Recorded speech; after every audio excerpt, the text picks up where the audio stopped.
Que la grâce et la paix de notre Seigneur et Sauveur, Jésus-Christ, vous soient multipliées. Amen. Nous voulons commencer le message de la parole de Dieu, étant donné qu'aujourd'hui c'est le dimanche des rameaux dans l'histoire chrétienne, qui veut dire chaque année il y a un dimanche qui est mis à part selon la Bible, qui marque l'entrée triomphale de Jésus à Jérusalem. Alors, je vous demande de vous lever.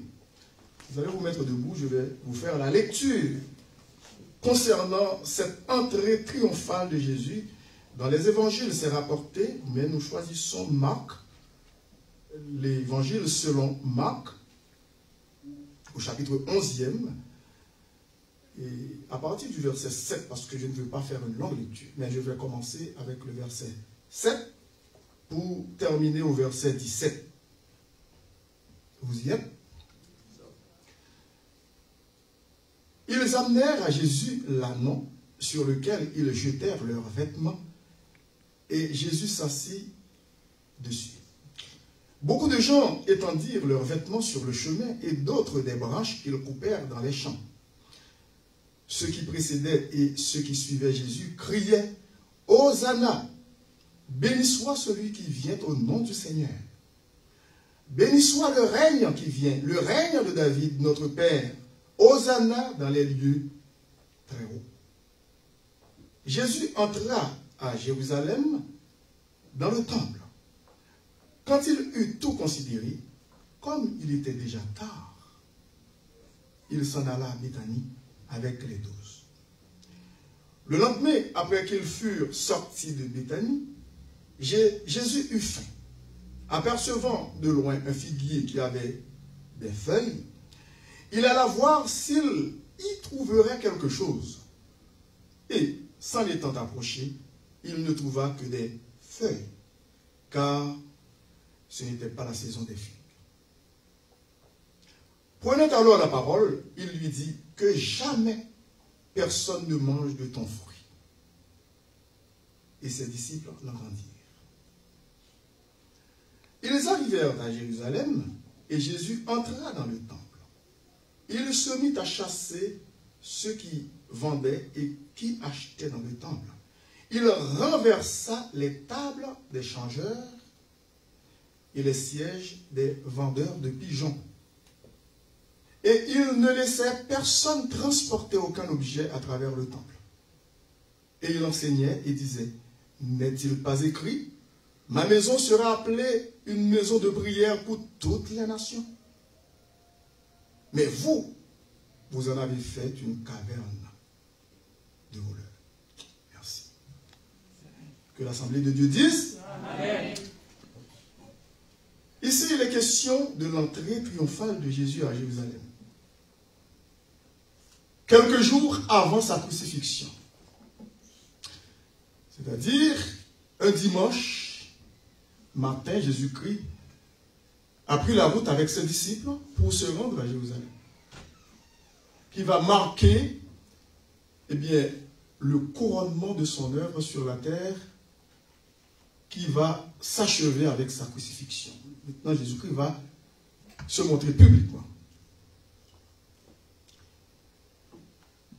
Lorsque nous regardons dans ce passage, nous voyons que Jésus-Christ n'a pas fait le nettoyage dans le temple le même jour, lorsqu'il est arrivé à Jérusalem, lorsqu'il est entré dans la ville. Qui veut dire, Jésus-Christ, lorsqu'il est entré dans le temple, il n'a pas chassé les vendeurs de pigeons, les gens qui faisaient ou tiraient profit dans le temple, malhonnêtement, ce même dimanche. Si vous lisez les autres évangiles, vous allez quand même penser que c'est le même jour. Mais lorsque nous regardons de près dans Marc, on voit que ce n'est pas le même jour. Parce que Jésus-Christ est entré sur le soir. Tard dans la soirée. Étant donné que les portes de la ville vont être fermées, parce que dans l'Antiquité, il y avait toujours des portes pour garder les villes, pour les protéger les habitants. Et aussi, les portes du temple vont être fermées parce qu'il est tard. Mais Jésus-Christ observait tout dans le temple. Il voyait les malversations qui se faisaient dans le temple, ce dimanche-là. Mais il n'a rien fait. Il est sorti avec les disciples. Il est allé à Béthanie pour passer la nuit, pour dormir. Et c'est ce que nous voyons ici, au verset 11. Après avoir reçu cette ovation de la foule, Hosanna au fils de David, béni soit celui qui vient au nom du Seigneur, parce que c'est le psaume, semble-t-il, 118. Il y a des psaumes que ces gens citaient pour accueillir Jésus-Christ d'une manière triomphale, pour le reconnaître comme moi, bien qu'après quelques jours, vendredi, ils vont tous crier, crucifiez-le. Mais ce jour, c'était un beau jour, ce jour de dimanche des rameaux, où les gens ont coupé des branches d'arbres, rameaux, pour joncher la route où Jésus-Christ devait passer sur un petit anon.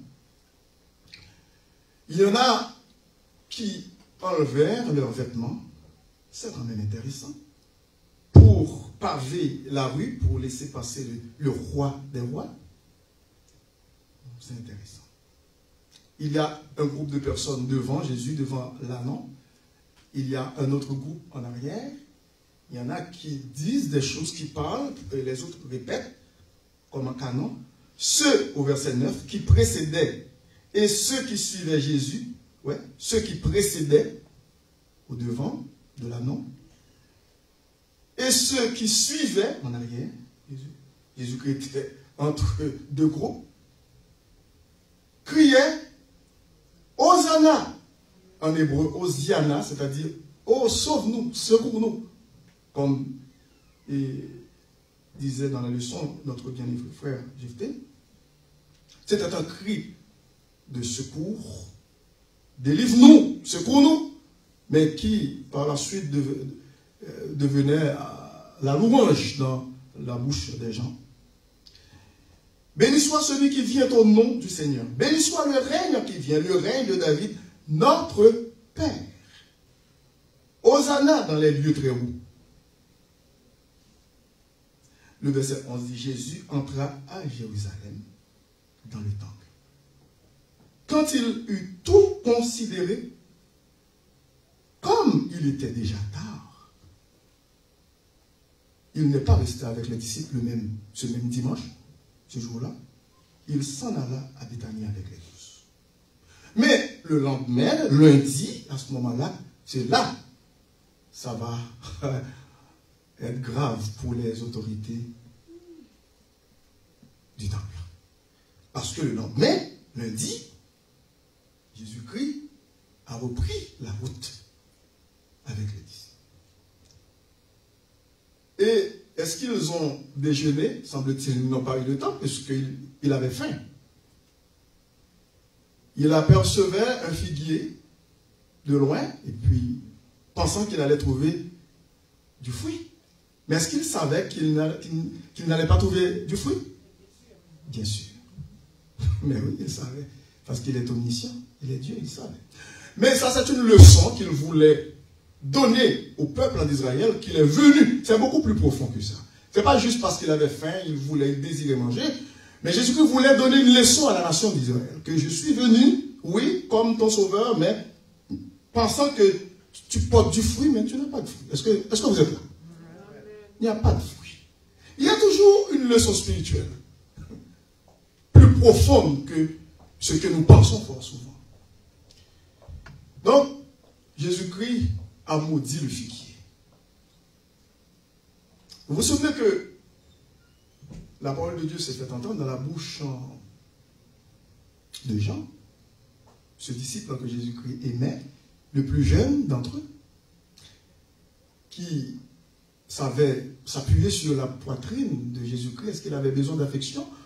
Et il était plus jeune que les autres. Eh bien, Jean a dit que Jésus-Christ est venu chez les siens. Il est venu chez ses compatriotes. les Juifs. Mais les Juifs ne l'ont point connu. Ils ne l'ont point accepté. Ils ne l'ont point reçu. Mais à tous ceux qui l'ont reçu, vous et moi, nous qui n'étions pas juifs, à ceux qui croient en son nom, la parole faite chair, qui est Jésus-Christ lui-même, le Verbe incarné, a donné le pouvoir de devenir comment? Quoi? Enfant de Dieu. Quel privilège. Amen. Mais oui. Les invités d'honneur ont refusé catégoriquement de venir aux noces.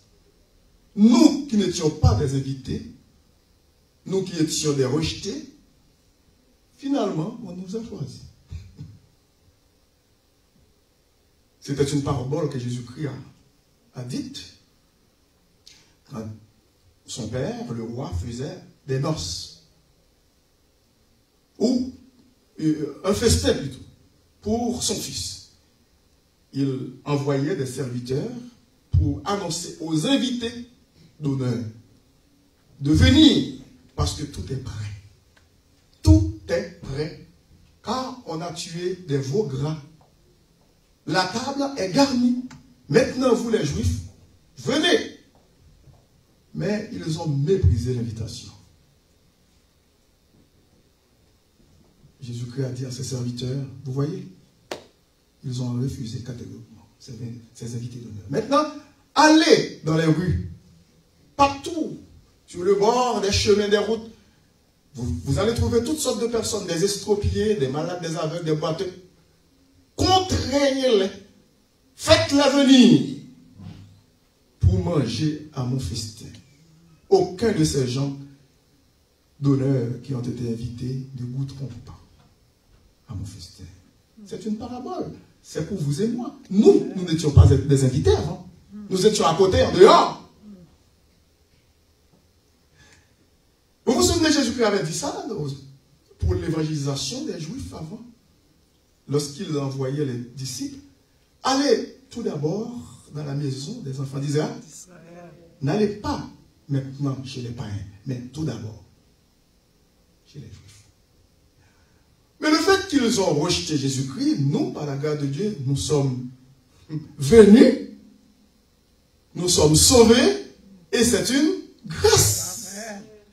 Mais il faut savoir bien que Dieu n'a pas rejeté le peuple juif à jamais. Non. Lorsque vous lisez Romains 11, c'est pas... Écoute.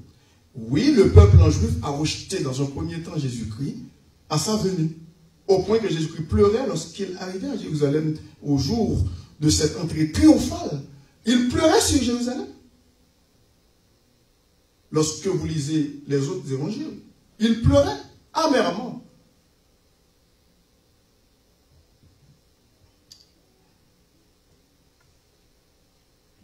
Il faut considérer quelque chose de très important. C'est que le fait que Jésus soit entré dans la ville sur un ânon était un signe de paix. Ce n'est pas un signe de conquérant, c'était un signe de paix. Il n'est pas arrivé sur un cheval de guerre. Il ne portait ni épée ni couronne. Il n'est pas non plus arrivé sur un char, comme l'ont fait les dignitaires de l'époque, les rois, les empereurs, qui étaient un signe de conquérant, comme faisait Alexandre le Grand avant les Romains, qui est mort d'ailleurs très jeune, dans la trentaine, lorsqu'il partait à la conquête de la Palestine, c'est-à-dire Israël, à l'époque, à peu près l'an 332 avant Jésus-Christ. Lorsque nous regardons dans Zacharie, chapitre 9,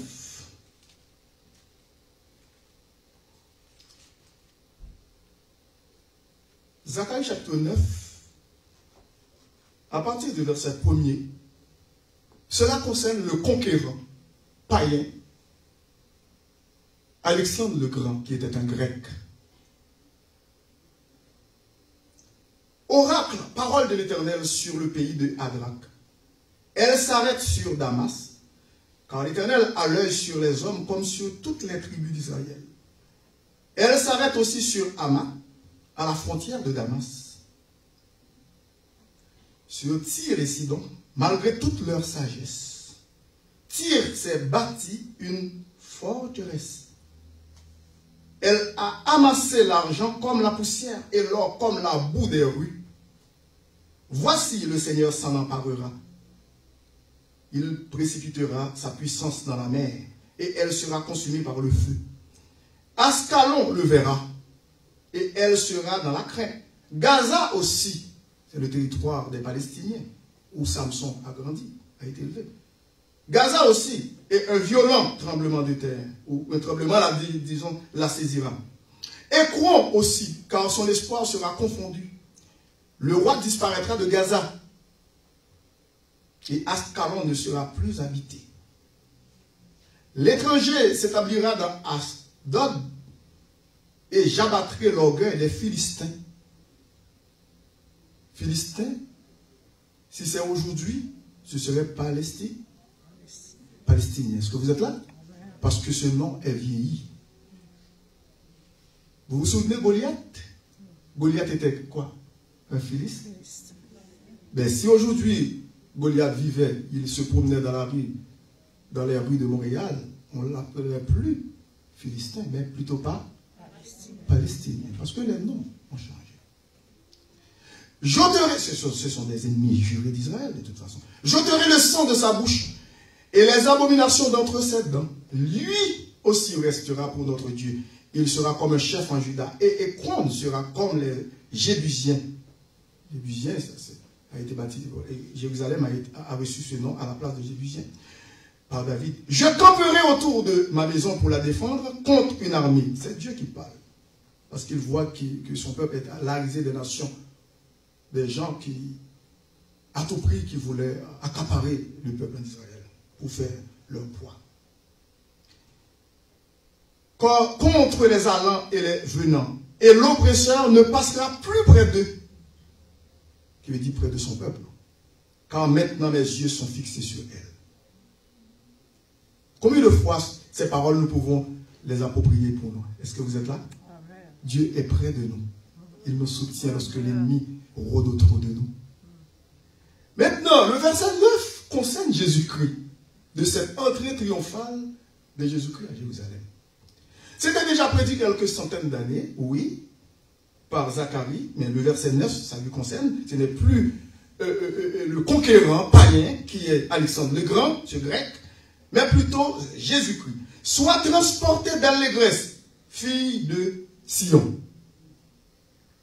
Fille de Sion, ça symbolise Jérusalem, hein? Le peuple de Sion. Pousse des cris de joie, fille de Jérusalem, voici ton roi vient. Ça c'est dans l'Ancien Testament, ce n'est pas dans le Nouveau. Qui est ce roi-là? Jésus-Christ. Il est juste et victorieux, mais il n'est pas monté sur un cheval, par exemple. Il est humble, hein? Humble. Il n'est pas un guerrier sur un cheval, mais plutôt humble sur un âne. Un âne, non. C'était ça, première venue. Comme un âne, un agneau. Est-ce que vous êtes là? Comme une brebis. Les Juifs s'attendaient à voir un conquérant pour mater les ennemis d'Israël, mais Jésus-Christ n'était pas venu comme ça, comme un guerrier sur un cheval. Ils ont mal compris la mission de Jésus-Christ dans le premier temps, dans sa première venue. Il est juste et victorieux, il est humble et monté sur un âne. Sur un âne, le petit d'une ânesse. Bon, maintenant, regardons de près Matthieu chapitre 21. Lorsque nous regardons dans Matthieu chapitre 21, ici,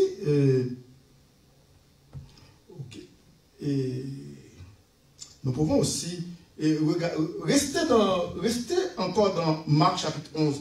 On n'a pas besoin d'aller, mais dans Matthieu, on va rester dans Marc chapitre 11. On va lire à partir du verset 1er. lorsqu'ils approchèrent de Jérusalem et qu'ils furent près de Bethphagée, Jésus-Christ et ses disciples, et de Béthanie, vers la montagne des Oliviers, Jésus envoya 2 de ses disciples en leur disant, allez au village qui est devant vous. Dès que vous y serez entrés, vous trouverez un anneau attaché sur lequel aucun homme ne s'est encore assis. Détachez-le et amenez-le-moi.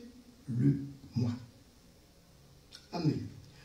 Si son propriétaire, si quelqu'un vous dit, mais pourquoi vous faites cela? Pourquoi vous détachez l'anneau? Répondez, le Seigneur en a besoin. Comme la servante disait, le maître en a besoin.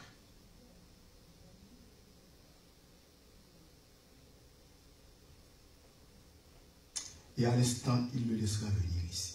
C'est pour accomplir la prophétie de cette entrée triomphale. Parce que c'était déjà dit dans Zacharie. On venait de lire Zacharie chapitre 9, verset 9, qui concerne Jésus-Christ. Et sur un anneau, quelques centaines d'années dans l'Ancien Testament, dans le Nouveau Testament, c'est accompli.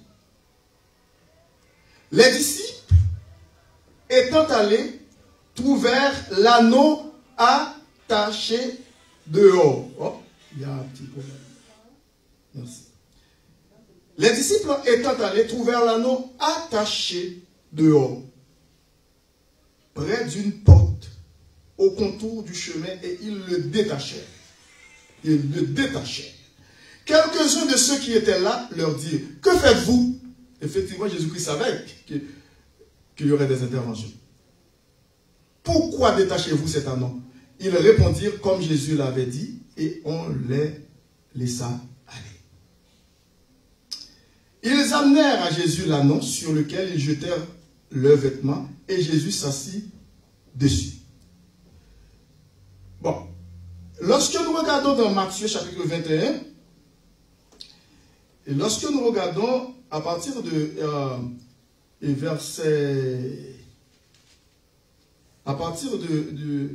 du verset 3,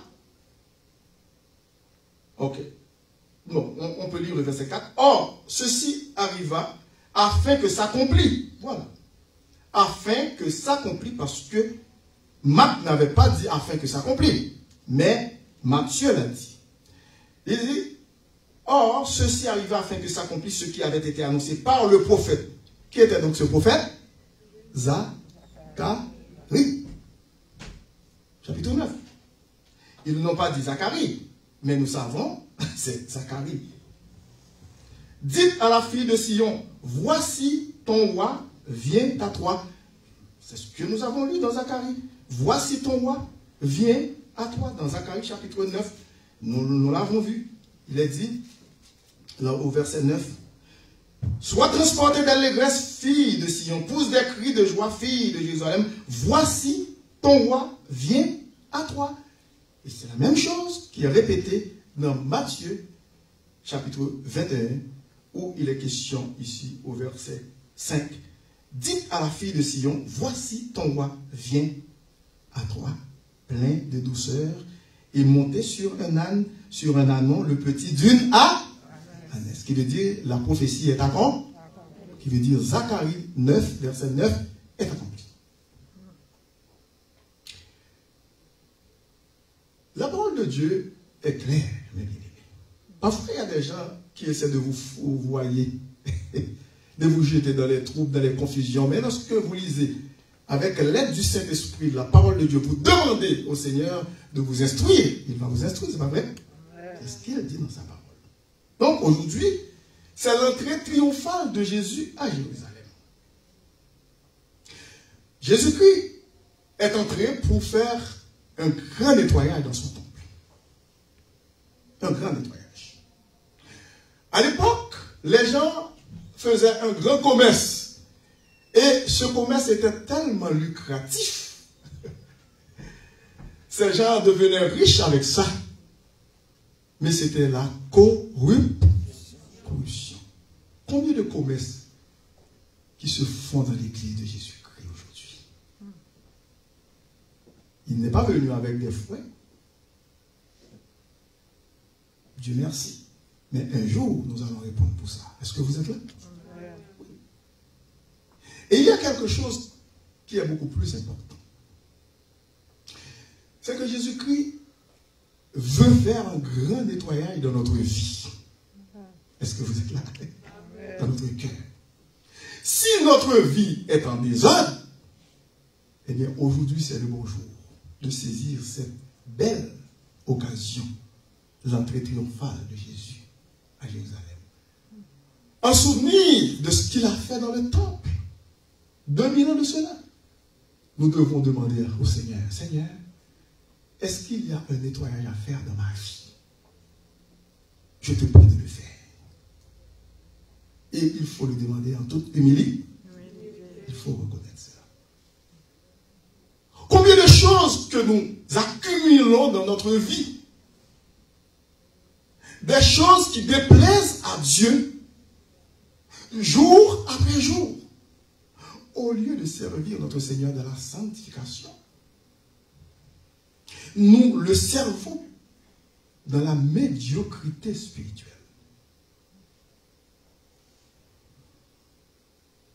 Le premier point que je veux aborder avec vous, c'est que Jésus se préoccupe principalement de la sainteté de son Église. Amen. Parce qu'il a dit que vous serez saints parce que moi, je suis saint. Un jour, il nous a sauvés parce que nous étions dans le bourbier du péché. Nous étions des pécheurs, enfoncés dans la boue du péché, sans espoir, misérables. Mais il est venu vers nous. Il nous a tirés du puits dans lequel nous étions, dans le précipice. Il nous a rachetés du péché. Il nous a vêtus de son vêtement de justice. Il fait de nous ses enfants. Et c'est pour cette raison que nous devons marcher dans la sainteté. Amen. Oui. Nous devons marcher avec lui dans la sainteté. Ce n'est pas par nos propres efforts, mais c'est lui qui va nous aider à le faire. Parce qu'il a dit dans Jean 15,5, sans moi, vous ne pouvez rien faire. Ne pensez pas que vous pouvez faire les moindres choses sans Dieu. Impossible. Sa parole dit, c'est lui qui produit le vouloir et le faire selon son bon plaisir. C'est lui qui donne la force nécessaire de marcher avec lui. Amen. Amen. Si vous êtes fatigué, il est là pour vous. Venez à moi, vous tous qui êtes fatigués et chargés. Je vous donnerai du repos. Et s'il y a quelqu'un parmi nous qui est fatigué et chargé par le poids du péché, écrasant sur ses épaules, il est là. Il tend ses mains secourables. Il est un père charitable. Il vous aime. Comme 2 fois 2 font 4. Il n'y a aucun doute. Sans l'ombre d'un doute, il vous aime. Amen. Car Dieu a tant aimé le monde, dit Jésus-Christ dans Jean 3,16, qu'il a donné son Fils unique, afin que quiconque croit en lui ne périsse point, mais qu'il ait la vie éternelle. Et si jamais quelqu'un traîne comme un boulet le péché dans sa vie aujourd'hui, pendant des années, vous pouvez être délivré. Il est là. Soyez délivrés par Jésus-Christ. Jésus se préoccupe principalement de la sainteté et de la véritable sincérité qui doivent se manifester au sein de son Église. Dans Jean 17, lorsque nous regardons Jean 17, Jésus-Christ a fait une prière avant d'aller à la croix. Au verset 17, il a dit, sanctifie-les par ta vérité, qui veut dire par la parole de Dieu, la Bible. Sans la connaissance de la parole de Dieu, on va rester à l'état d'enfant. Sanctifie-les par ta vérité, ta parole est la vérité. Si vous voulez connaître une vie de sanctification, il faut connaître la parole de Dieu. Sanctifie-les par ta vérité. Ta parole Lorsque nous regardons le verset 19 aussi, il dit, et je me sanctifie moi-même pour eux,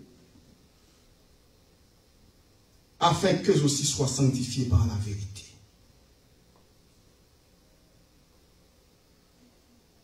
Par ta parole. C'est pour cette raison qu'il est très nécessaire, très important de connaître la parole de Dieu. C'est cette parole qui nous a franchis du péché.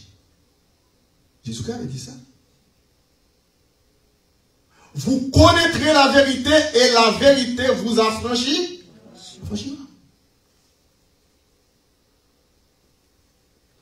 Si le Fils vous affranchit, vous serez réellement libre. Pas partiellement libre, mais réellement. Il y a des gens, il y a des chrétiens qui ont des vices, qui sont malheureux dans leur vie spirituelle. Ils ne peuvent pas voler comme les aigles. Pourtant, tout est à leur disposition. Lorsque nous regardons dans Ésaïe chapitre 40, il y a des chrétiens malheureux, des chrétiens qui sont faibles. La parole de Dieu nous dit dans Ésaïe 40, au verset 29, il donne de la force à celui qui est fatigué. Et il augmente la vigueur de celui qui tombe en défaillance. Défaillance. Ce n'est pas juste une fatigue, mais c'est plus que ça. On perd toute sa force presque. Même lorsque les ados sont synonymes de vigueur. Mais ils peuvent connaître une défaillance. Pourtant, les gens qui se confient en l'Éternel, même s'ils arrivent dans leur vieillesse, ils sont pleins de vie, de force, d'énergie pour servir le Seigneur. Amen. Parce que le verset 30 et 31 le disent. Les adolescents se fatiguent et se lassent. Et les jeunes hommes chancellent. Wow. Pourtant, ces gens-là sont supposés d'avoir de la vigueur. Parce qu'ils sont dans la force de l'âge. Mais pourtant, il est dit au verset 31, mais ceux qui se confient en l'Éternel renouvellent leur force. Ils prennent leur vol, leur envol. Ils prennent leur vol comme les aigles. C'est un oiseau qui vole plus haut que les autres oiseaux. Est-ce que vous voulez voler plus haut que les autres? La force est en Christ. Amen. La force est en Christ. Mais ceux qui se confient en l'Éternel renouvellent leur force.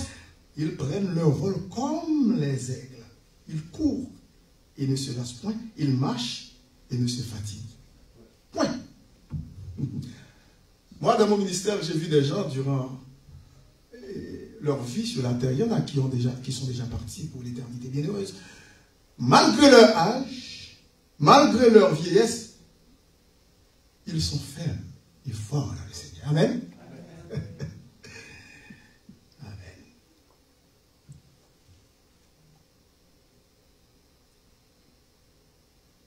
Dans le deuxième point, pour terminer, je ne vais pas donner d'autres points.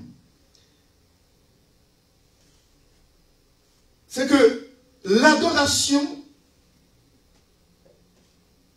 doit se faire en esprit et en vérité. Quand nous réclamons notre Sauveur comme celui qui est notre Seigneur, lorsque nous disons Seigneur, je reconnais ton entrée triomphale à Jérusalem 2000 ans de cela, mais je veux que tu fasses ton entrée triomphale dans ma vie. Amen. Amen. Eh bien, cela demande une adoration complète qui doit se faire en esprit et en vérité. Dans Jean 4, 24, la femme samaritaine questionnait Jésus-Christ sur la manière de le servir, de l'adorer. Mais nous avons notre temple sur le mont Garizim, nous les Samaritains, mais vous dites qu'il faut aller à Jérusalem. C'est là le véritable temple de Salomon. Quelle réponse Jésus-Christ a-t-il dit, quelle réponse, qu'est-ce qu'il a répondu à la femme samaritaine? Le jour viendra où les vrais adorateurs adoreront le Père en esprit et en vérité. Partout où vous êtes, vous devez toujours savoir que vous êtes des adorateurs. Partout. Soit à l'église, soit dans la rue, soit dans le métro, soit chez les voisins, parmi les voisinages, au travail, à l'école. Partout vous êtes des adorateurs. Parce que vous avez demandé à Dieu de faire son entrée triomphale. Lorsqu'on demande à quelqu'un de faire son entrée triomphale dans sa vie, c'est parce qu'on le reconnaît comme le seul et unique roi dans sa vie. Est-ce que vous êtes là? Il n'y a pas d'autre roi. Oui, il a fait un nettoyage dans les temples. Il a renversé les tables des changeurs de pigeons. Des gens qui profitaient pour s'enrichir de façon malhonnête. C'était la corruption dans le temple. Mais nous sommes le temple du Saint-Esprit. Ce corps-là, dans lequel le Saint-Esprit agit, le véritable temple du Seigneur, c'est nous. Ce ne sont pas les briques, mais c'est nous. Parce que Jésus-Christ ne va pas enlever les bâtisses, les bâtiments, les buildings, hein, les briques. Mais c'est nous qui sommes les véritables enfants de Dieu, la véritable église que vous êtes là. Nous sommes l'église de Jésus-Christ. Et c'est pour cette raison que nous devons marcher dans la sanctification, dans une véritable consécration. L'apôtre Paul pourrait dire dans Romains 12, verset 1er, je vous exhorte donc, frères et sœurs, par les compassions de Dieu, à offrir quoi? Vos corps comme un sacrifice vivant, saint, agréable à Dieu, ce qui sera de votre part un culte raisonnable. Ne faites pas comme les autres. Ah mais pasteur, écoute, il n'y a rien là. Il n'y a rien, tous les gens le font. Non. Ne vous conformez pas au siècle présent. Soyez transformés par le renouvellement de l'intelligence, afin que vous discerniez quelle est la volonté de Dieu. Ce qui est bon, agréable et pas. Et bien sûr, ces deux points, je conclus. L'entrée triomphale de Jésus-Christ, c'est un nettoyage de fond en comble dans notre vie, pour nous nettoyer, nous purifier, nous sanctifier par sa parole, pour que nous soyons de véritables adorateurs et adoratrices pour le Seigneur. Qu'il en soit ainsi pour vous aujourd'hui. Amen. Je vais prier pour les gens qui ne connaissent pas le Seigneur. Ils vont répéter après moi. Seigneur Jésus, je viens d'écouter ta parole. Maintenant, je sais que je suis un pécheur. Je ne mérite pas d'être sauvé. Mais tu es venu mourir pour moi sur la croix. Tu as versé ton sang précieux pour moi, pour me donner la vie éternelle. Je te reçois dans ma vie comme mon sauveur et mon Seigneur personnel. Seigneur Jésus, entre dans mon cœur. Fais de moi un enfant de Dieu par ton Saint-Esprit pour l'éternité. Amen. Cette prière que vous venez de faire avec moi, vous qui n'aviez pas Jésus-Christ dans votre vie, eh bien, soyez sûrs que maintenant vous êtes devenus enfants de Dieu pour l'éternité. Pour terminer. Père Saint, nous te remercions pour ce beau moment passé dans ta sainte présence, pour l'école du dimanche qui a eu lieu, pour le temps de louange, les offrandes qui ont été recueillies pour ton œuvre, et aussi pour le message de ta parole. Nous te prions de nous aider à comprendre cette parole qui vient d'être prêchée, afin que nous puissions la mettre en pratique et vivre une vie de victoire pour ta gloire sur le péché, sur toutes ses formes, sur le diable, sur le monde et sur la chair. Merci Père Saint, dans le nom de ton Fils Jésus. Amen. Que le Seigneur vous bénisse. Que l'Assemblée de Dieu.